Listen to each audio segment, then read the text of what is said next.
Namo tassa bhagavato arahato samma sambuddhassa. Namo tassa bhagavato arahato samma sambuddhassa. Namo tassa bhagavato arahato samma sambuddhassa. Okay, we are studying Majjhima Nikaya number 7, the Vatthupama Sutta, the simile of the cloth. And last time I went through the list of the 16 chitupakilesas, the 16 defilements or corruptions of the mind.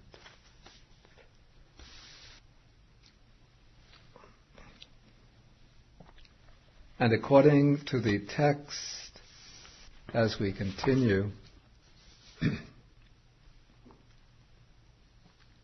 we read that we're in paragraph 4 now, when the bhikkhu, the monk, knows that each of these 16 defilements is a defilement, a corruption, an imperfection that defiles the mind, then he abandons it.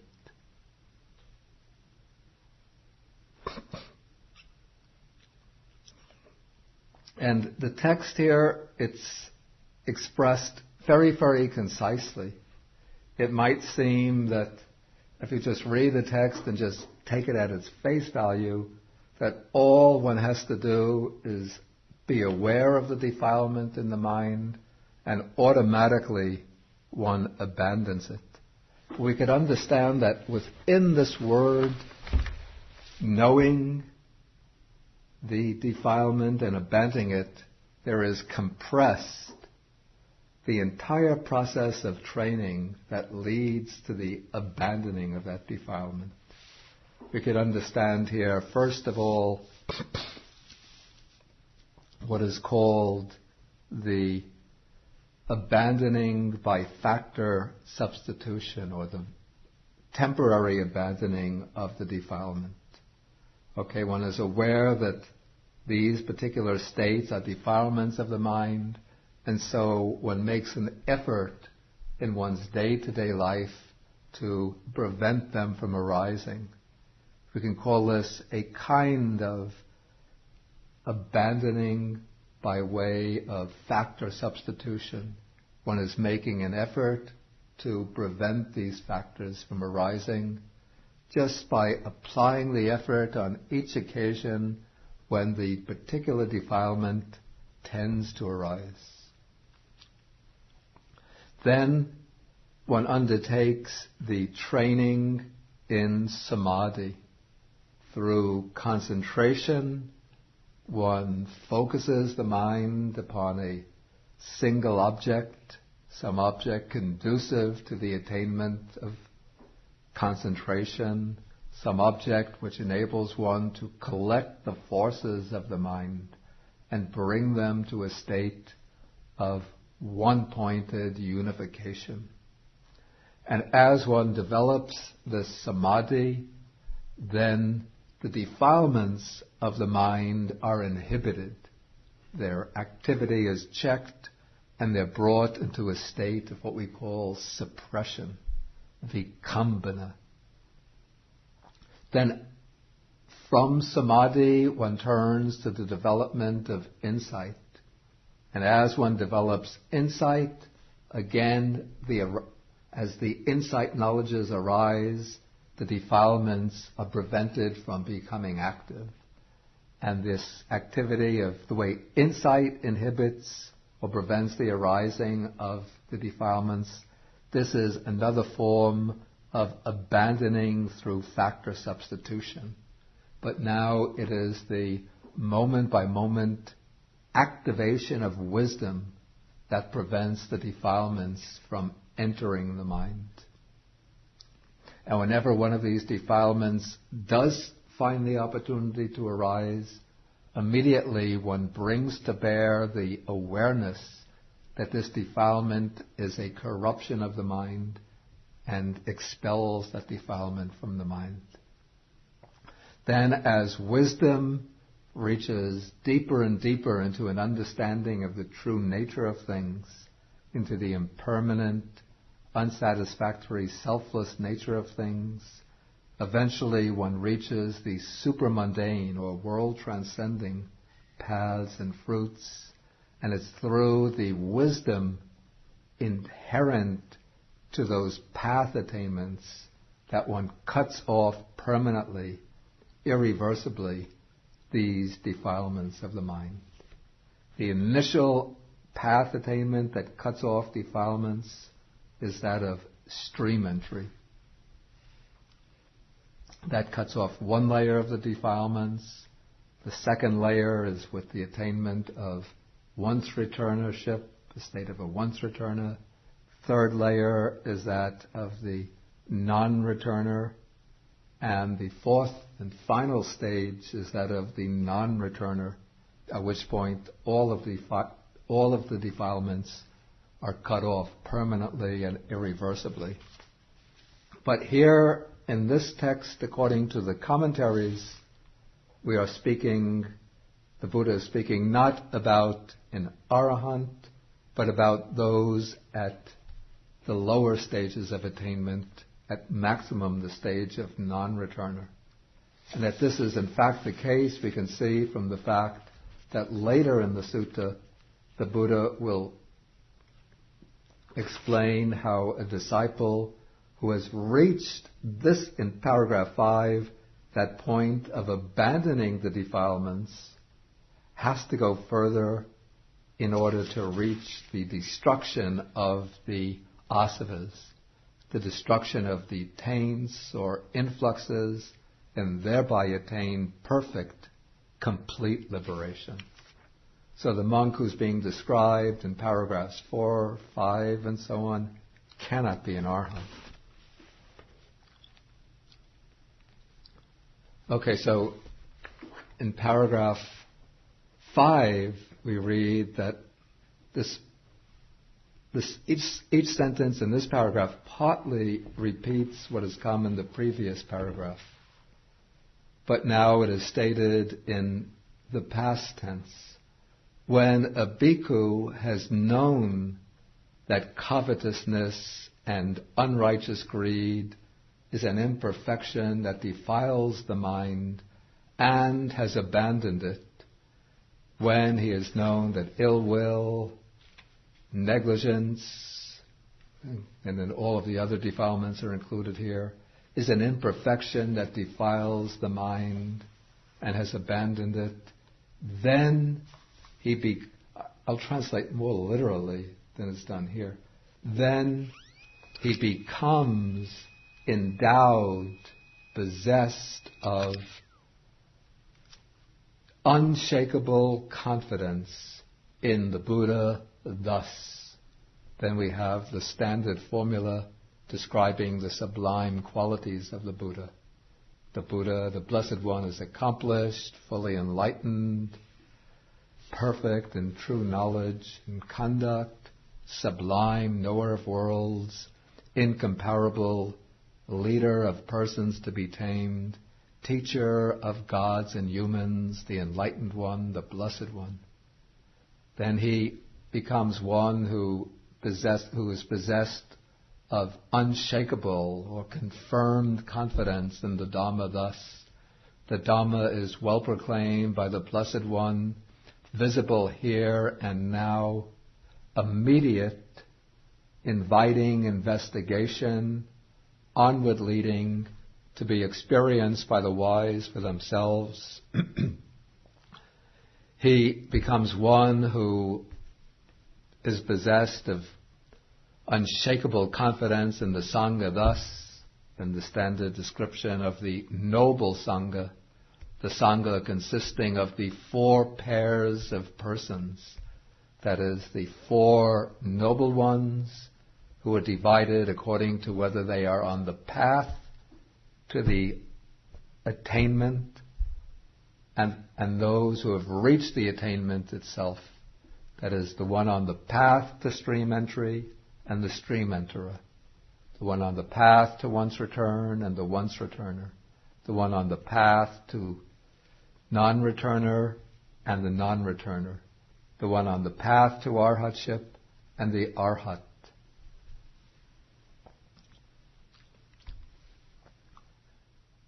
Okay, so these three qualities that are being described here, unshakable confidence in the Buddha, unshakable confidence in the Dharma, unshakable confidence in the Aryan Sangha, the noble Sangha, these are three of the four factors that constitute stream entry, the lowest stage of the lowest of the four stages of noble attainment. And so when the disciple is being described in this way, we know that he is at minimum a stream enterer. The fourth quality of the stream enterer is observance of the virtues or moral precepts dear to the noble ones without any breach or flaw in their observance. And this is usually taken to mean perfect observance of the 5 precepts.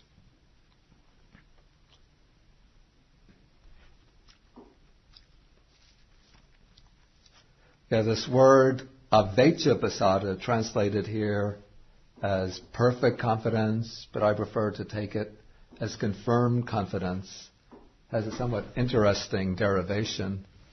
The Pali avecca is a gerund, we call it a gerund, based upon a verb that I don't think it occurs at all in the normal form in Pali, but it would be aveti, which means literally to undergo, in the sense of to know. So avecca, the gerund form, means having undergone, having in the sense of having known or having understood. And pasada means confidence, trust, or conviction. So avecca pasada is the confidence that arises through, as a result of having undergone the experience of realizing the truth of the Dhamma, the truth of the Buddha's teaching. Before one reaches that stage, one can have very deep and sincere pasada, confidence in the Buddha's teaching. One can have very deep and sincere saddha, faith in the Buddha's teaching. But it is only when a person goes through the attainment of sotapatti, stream entry, that they become endowed with or possessed of avecca pasada, this unshakable or confirmed confidence in the triple gem. Because they have seen the Dhamma, so they know the Dhamma is true. And therefore they know that the Buddha is an enlightened one, and that the Sangha, those who have practiced the Dhamma, have realized the same truth that they themselves have experienced and seen. And when they gain this confidence, they therefore know that all the qualities that are traditionally ascribed to the Buddha are true. It doesn't mean that they fully fathom the depth and range of the Buddha's enlightenment, but they know that the Buddha is the one who is fully and perfectly enlightened. And since they have seen the Dhamma for themselves, they know that the Dhamma is well proclaimed, They have seen the Dhamma. They know that it is visible, that it can be seen. They know that it is akaliko, something which is not a matter of time, that is something to be known immediately, that it can be known in this very life, that they know that it is ehipassiko, something that one comes to and sees for oneself, that it is opanayako, which I now understand to mean something that one applies to one's own life, that one applies to one's existence, and thereby sees for oneself. And they know that it is pachatang veditabo vinyuhiti, that it is something to be experienced by the wise for themselves. Similarly, they have this confidence in the Aryan Sangha. Usually when we speak about the Sangha, we refer to the order of monks and nuns, but that is just the conventional Sangha. Sangha, the word Sangha here is used in a conventional sense.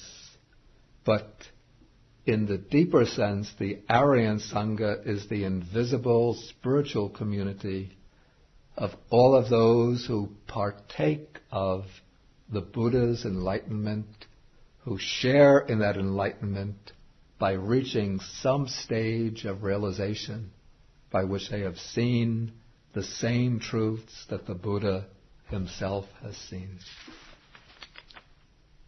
Okay, now we come to paragraph 8. And this is an important paragraph. And it introduces an interesting expression. The text says, and I like to take the Pali text. It says, Yattodi kopanasa chattang hoti vantang mutang pahinang pati nisatang so buddhe avecha pasadena samanagato amhiti labati attavedang labati dhammavedang labati dham upasanghitang pamujang. Then continues. Pamuditassa piti jayati, piti manasa kayo pasambati, pasada kayo sukang vedeti, sukino chitang samadhyati. Okay, the important word here is this word yattodi, which is translated here very roughly, in part. And there's a note 90, which points to a variation in readings. Actually, there's a difference in the reading followed in this translation and in the Pali Text Society's edition. But the sense is, whatever reading is followed, the sense is that the defilements have been abandoned only up to a certain limit. They haven't been completely eradicated in their totality. And the implication seems to be that the disciples have abandoned, given up, expelled the defilements, each one according to their own degree of attainment. Some of them will be stream enterers, and so they have abandoned the defilements to the limit to which a stream enterer will abandon them. Some will be once returners. They will have abandoned the defilements more to a greater extent, but only to the extent of a once returner. And some will be non-returners who have abandoned the defilements even more fully, but still only up to the extent to which a non-returner abandons them. But what is true for all of them is that none of them have abandoned the defilements unodi, the Pali word, unodi, which means without any restrictions, without any limits. Okay, when the disciple sees, reflects upon his own mind, and sees that the defilements have been abandoned in part, and then considers that he possesses this unshakable confidence in the Buddha, he now knows that he is on the path, the definite, irreversible path to final liberation. There's no possibility now of falling back into the plane of the ordinary person, the common worldling.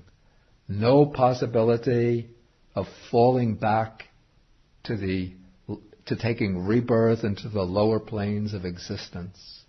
And if that disciple doesn't go any further in this life, no possibility of taking more than 7 more rebirths within samsara. And so considering all of this now, and then especially focusing upon this perfect confidence in the Buddha, now the disciple gains what is called Attaveda, Dhammaveda, Dhammupasanghita Pamojang. Here we have these Pali expressions, very difficult. It's very difficult to render them precisely, exactly into English. But we try to do so with this expression. Attaveda, we say, gains inspiration in the meaning. But this word atta in Pali has several layers of meaning, so that when we translate it as meaning, when we translate it into English as meaning, it comes out rather flat. The word atta, or Sanskrit artha, suggests on the one hand meaning, like we say the meaning of a term is its atta, but also it suggests goal, purpose, so that the goal of the Buddha's path is its atta. And then atta also suggests the way that the goal of the path is something that bounces back or reflects back upon our life and gives meaning and purpose to our life. So it is not just a goal way out there in the distance, something to which we are moving gradually, slowly, or swiftly over time, but we could also see it as something which is permeating and pervading our life right now with its own brilliance, with its own luminosity. And so it is this meaningfulness of the goal that gives meaning, purpose, value to our life. And it is this that also permeates the path and the practice. And so as one reflects upon one's abandoning of the defilements and one's confidence in the Buddha, one gains. Also, this word Veda also has a rich meaning.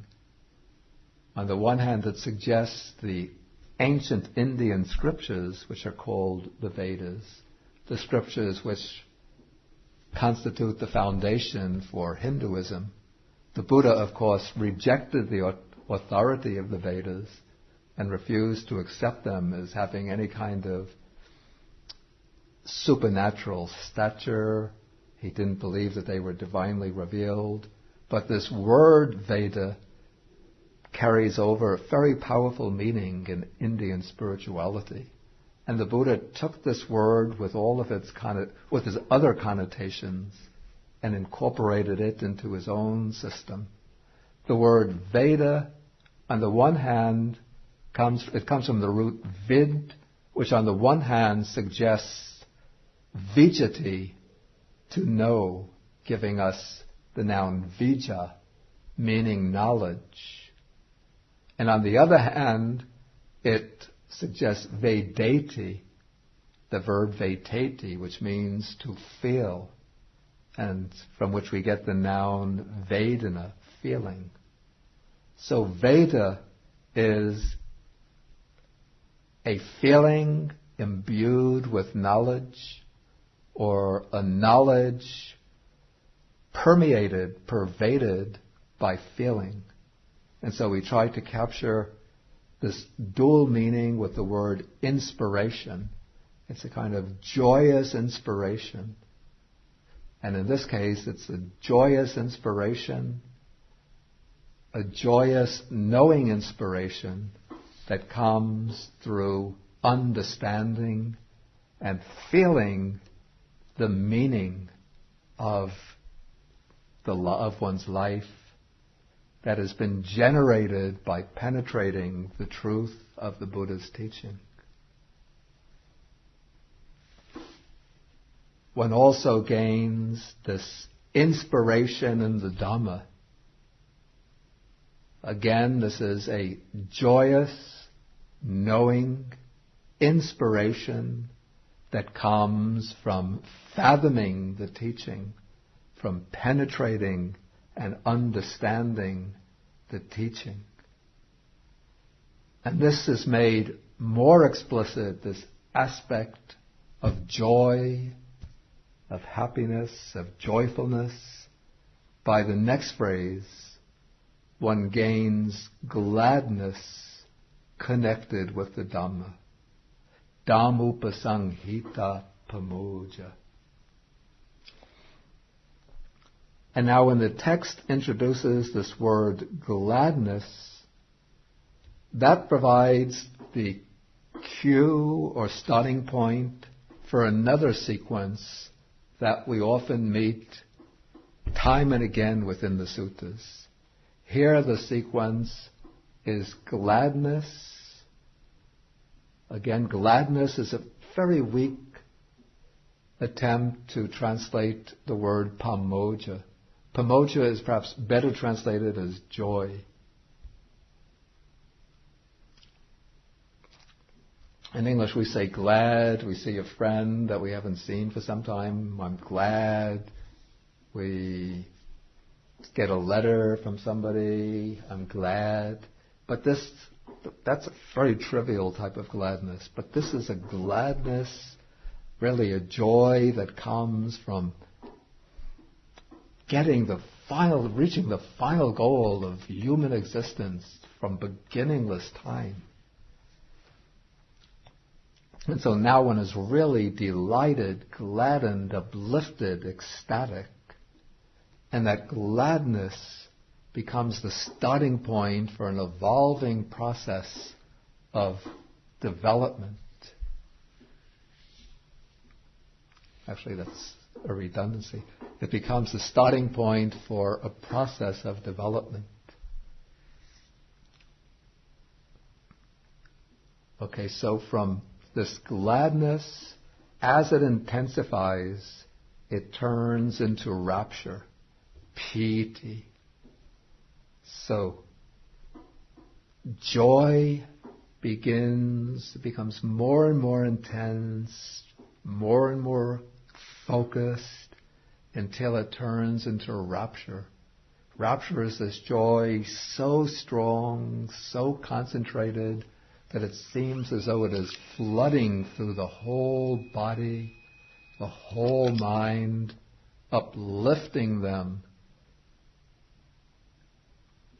permeating them, just the way a mass of flooding water might flood over a countryside, or as though air might fill a balloon.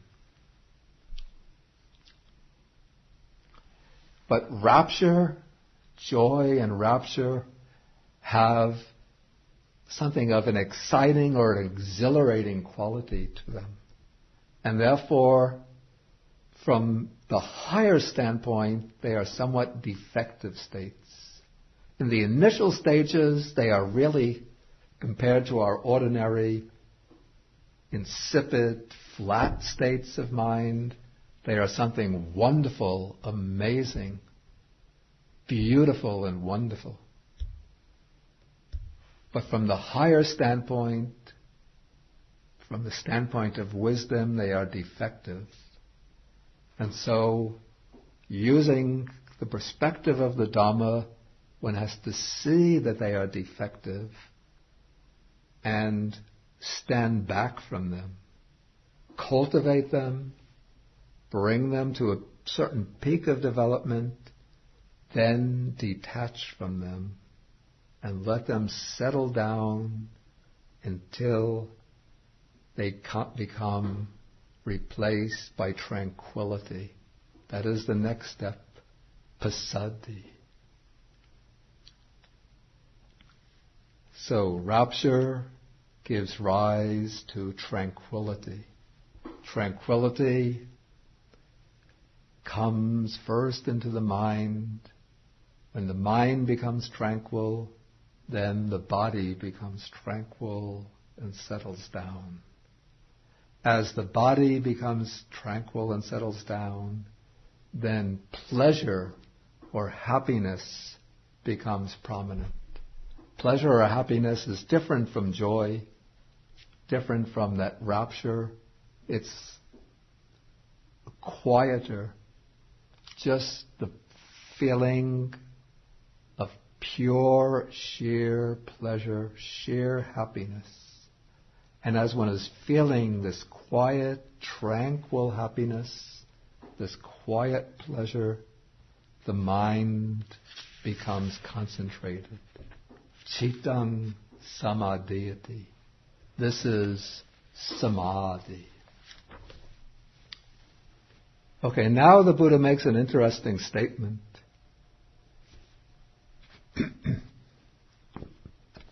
He says, we're in paragraph 12, if a monk of such virtue, of such Dhamma, here the word Dhamma we can understand to refer to concentration, samadhi, and such wisdom eats alms food consisting of choice hill rice along with various sauces and curries, even that will be no obstacle for him.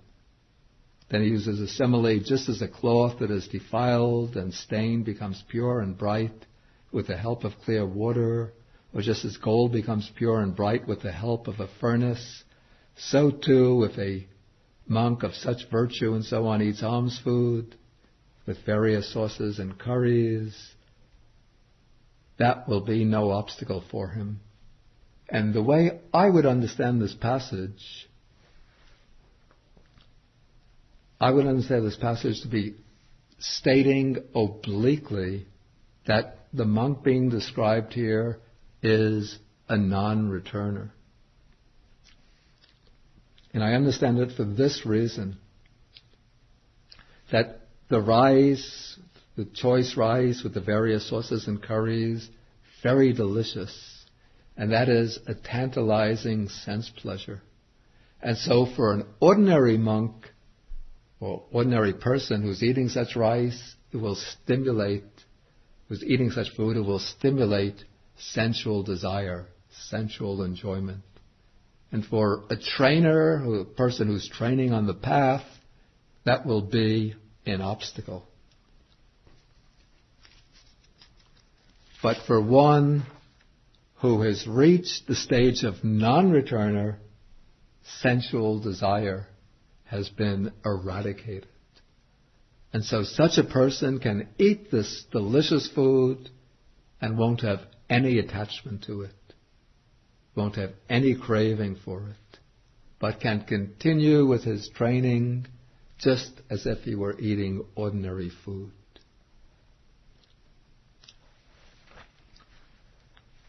Okay, so now we have a disciple at the stage of highest non-returning.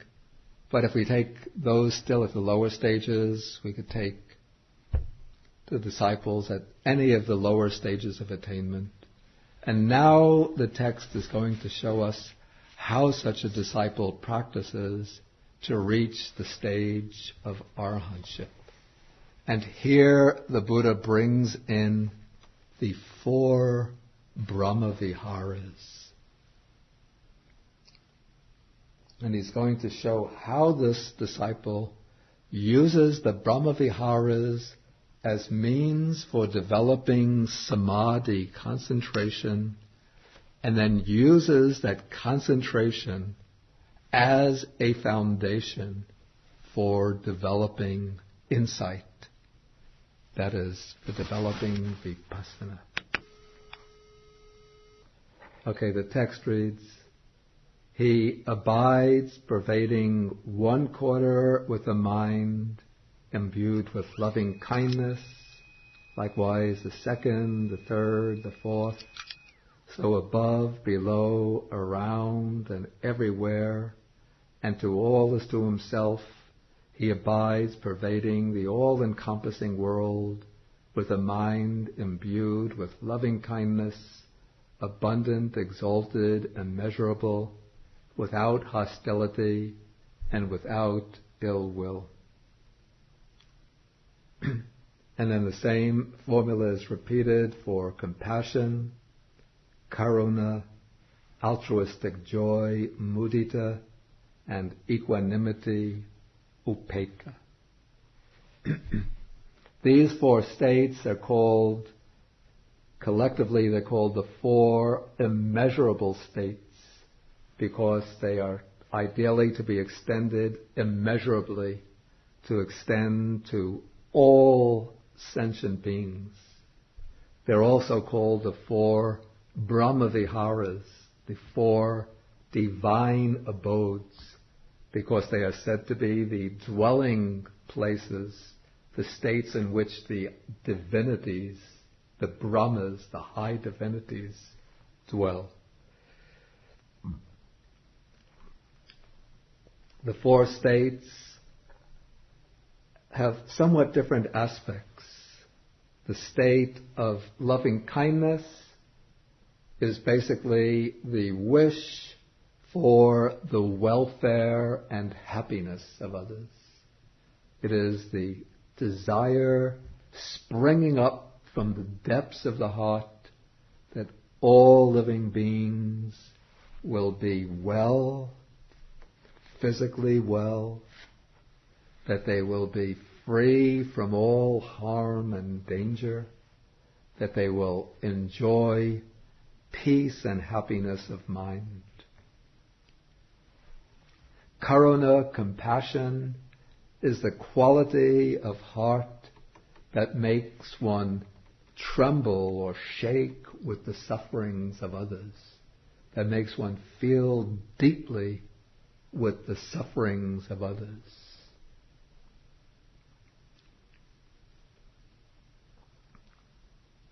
Mudita is the converse of this. Mudita literally means joy, but it's not just ordinary joy, but we translate it as altruistic joy. It is the joy of rejoicing with the good fortune and success of others. Or it is rejoicing in the good qualities of others. Instead of regarding the success and happiness and good fortune of others with envy and resentment, one, by identifying inwardly with others, one is able to rejoice in their success.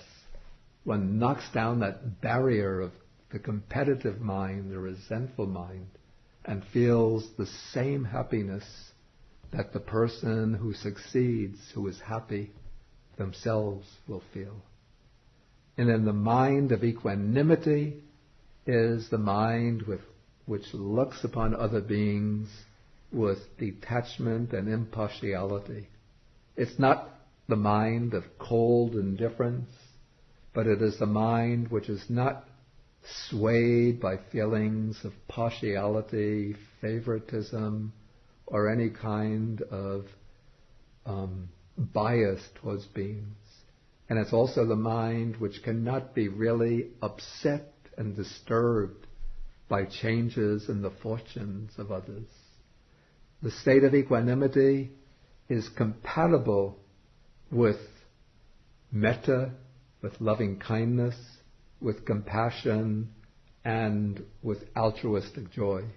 So at the time that the mind is in equanimity, in upekkha, it will not at the same time be in metta or in compassion or in altruistic joy. The four are four different states of mind. A person can have access to all four of them, and one who has developed them will have access to all four of them. And one doesn't supplant the others, but ideally the four will be present in the same person at different times, and each will lend its flavor to the personality of that person. Okay, so the monk who's being discussed here takes one of these, or according to the sutta, takes all four of them as his vehicle of meditation. And each of these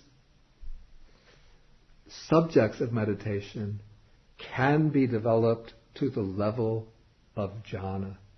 And one does so by developing that particular quality universally, not just developing it to a limited number of people, but after focusing it on particular people till one builds up that quality, then one extends it first by radiating it to the directions, then one extends it from the directions universally till it pervades the whole world.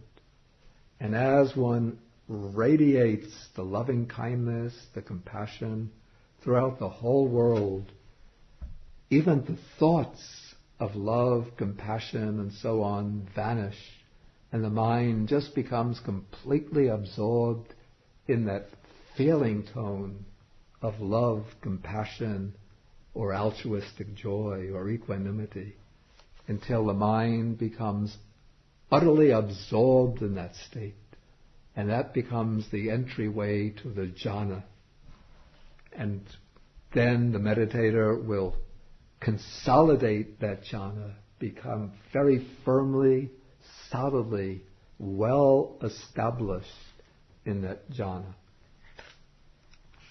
Now, if the meditator remains content with the jhana, with the samadhi based on one of these four qualities, then and doesn't go further by developing wisdom, then when death takes place, the meditator's mind will take rebirth in one of the divine states of the realm of pure form, in the Brahma world, and will remain there for many, many aeons, but will eventually pass away and take rebirth elsewhere, and then go migrating, passing on and on within samsara. And so for Buddhism, the final goal, for the Buddha Dharma, the final goal is not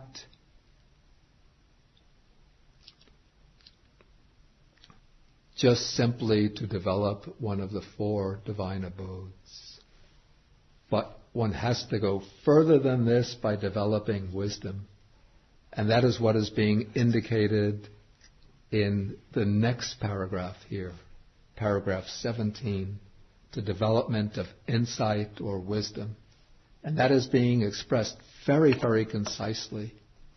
But within that very concise expression, there is very, very deep meaning. Okay, the text says, he understands thus. There is this. There is the inferior, there is the superior, and beyond there is an escape from this whole field of perception. In the words of the Pali it says, so ati idang, ati hinang, ati panitang, ati imasa sanyagatasa uttaring nisarananti pajanati. Okay, what is being expressed here? What is being expressed is the understanding of the Four Noble Truths based upon the attainment of a jhana through the Brahma Viharas, through the divine abodes. Okay, when the text says, there is this, that is pointing to the meditative state based on one of the four divine abodes. And here I have to say that in order to understand this, we have to use the commentary, which is very, very helpful. Okay, what the meditator does now, he attains the divine abode, enters it, abides, dwells within it for some time till he becomes familiar with it, then emerges from it. After emerging from it, he examines it now with wisdom. He looks back upon that attainment of the divine abode, that meditative absorption, and investigates what was that experience. And he sees that within that experience, what was present? What was present was a feeling, generally a very pleasant feeling. There was present a perception, perceiving the object of that meditative absorption. There were present many mental formations, many sankharas, volitional formations. And there was present consciousness, the awareness of the whole experience. And all of this was occurring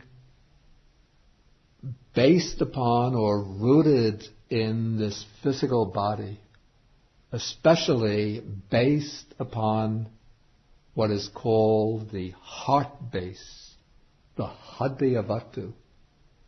That is the particular place within the body which is the source from which consciousness arises. The commentators identify this with the heart, but not the physical heart that beats, but it is a type of matter located or superimposed upon the physical heart, a type of subtle matter, and it is from this that consciousness arises. That is the view of the commentaries. We don't have to take it literally. Perhaps using modern physiology, we could see it as referring to the whole brain and nervous system. But the important point is that there is a physical basis for mind and consciousness, and there are the various mental functions. And when we take these mental functions, we have feeling, perception, volitional formations, and consciousness. And when we consider all of these together, we see that all of them constitute the five aggregates. Then we ask, where do these five aggregates originate from? What is their root? What is their productive cause? what brings them into existence. What brings them into existence? Okay. These 5 aggregates, let me backtrack. These 5 aggregates together that make up the Brahma Vihara, the divine abode, that is the meaning of there is this. Then we inquire, what is the productive cause from which these 5 aggregates originate? The productive cause from which they originate is craving.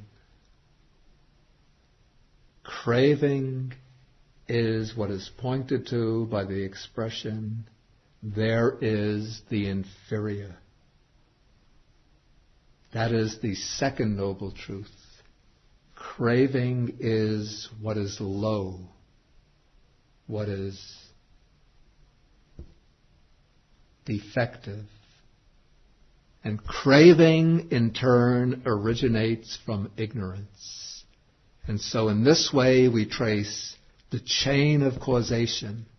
From ignorance comes craving, from craving comes clinging, from clinging we engage in various karmic actions, and all of these together bring about the production of renewed existence from life to life, bringing into being the 5 aggregates. That is the process of samsara. And so we are now understanding the first and second noble truths. Then there is the superior, ati panitam. The way I would understand it, here I differ from the commentary. The commentary says the panitang, the superior, is the 4th noble truth, the Noble Eightfold Path. As I see it, the superior, what is excellent or superior, is the 3rd noble truth, nibbana. Nibbana is, elsewhere in the suttas, very often it's called, this is the peaceful, this is the superior, that is the stilling of all formations, the relinquishing of all points of attachment, dispassion, cessation, nibbana. And then the escape from this whole field of perception, the commentary says that is nibbana. But as I understand it, that is the 4th noble truth, the Noble Eightfold Path that leads to the superior, that leads to nibbana, that leads out from this whole field of perception, from everything conditioned, from everything compounded and composite. Okay, so now the monk applies the understanding of the 4 noble truths to this experience of the Brahma Vihara. And having done so, he contemplates the factors of the Brahma Vihara, these 5 aggregates that make up the Brahma Vihara, as subject to arising and falling. They're conditioned, they're unsatisfactory, bound to break up, they break up and fall away. And so they are not worth clinging to. And when he's knowing and seeing thus, his mind is liberated from the taint of sensual desire. His mind is liberated from the taint of being, the taint of craving for existence. His mind is liberated from the taint of ignorance. When it is liberated, there comes the knowledge it is liberated, and he understands birth is destroyed, the holy life has been lived, what had to be done has been done, there is no more coming back to any state of being. And now in this sutta, the Buddha must have known that there was one Brahmin sitting in the audience who had a special tendency or strong connection to go forth and become a monk and reach arhatship. But this Brahmin was had a very strong conviction that purification comes through bathing. And so the Buddha used one statement as a kind of skillful means to awaken his interest in the Dhamma. The Buddha said, "This monk is called one bathed with the inner bathing." And when the Buddha said that, then the Brahmin's interest was aroused, and he asked the Buddha, "But does Master Gautama go to the Bahuka river to bathe?" And then the Buddha said, "Why should I go to the Bahuka river to bathe? What can the Bahuka river do?" And the word Bahuka means many. The word Bahuka means many. So it's literally the many river, the river to which many people go. And the reason the Brahmin explained is that the Bahuka river is held by many to give liberation. It's held by many to give merit, and many people wash away their evil deeds by bathing in the Bahuka river. And then in reply, the Buddha addressed the Brahmin with some verses in which he stated that he stated that it's pointless to try to bathe away one's evil deeds in the rivers, but rather the real process of cleansing comes by bathing with the practice of the noble path. And when the Buddha had said this, then the Brahmin expressed his delight and joy. He took refuge in the Buddha and his teaching. He went forth as a monk, and before long he attained arhatship.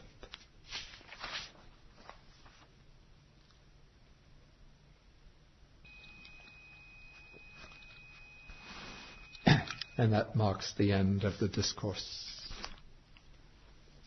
Okay, and now we will share the merit with the devas and with the other beings.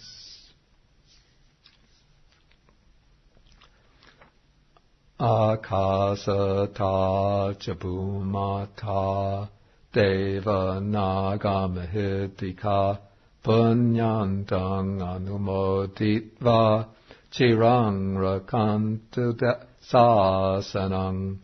Akasata chabhumata deva nagamahitika punyantang anumoditva chirang rakantu desanang. Akasata chabhumata deva nagamahitika punyantang anumoditva chirang rakantu mang parang. Etavata cha ammehi sampadang punya sampadang sabbe deva anumodantu sabba sampati siddhya. Etavata cha ammehi sampadang punya sampadang sabbe bhuta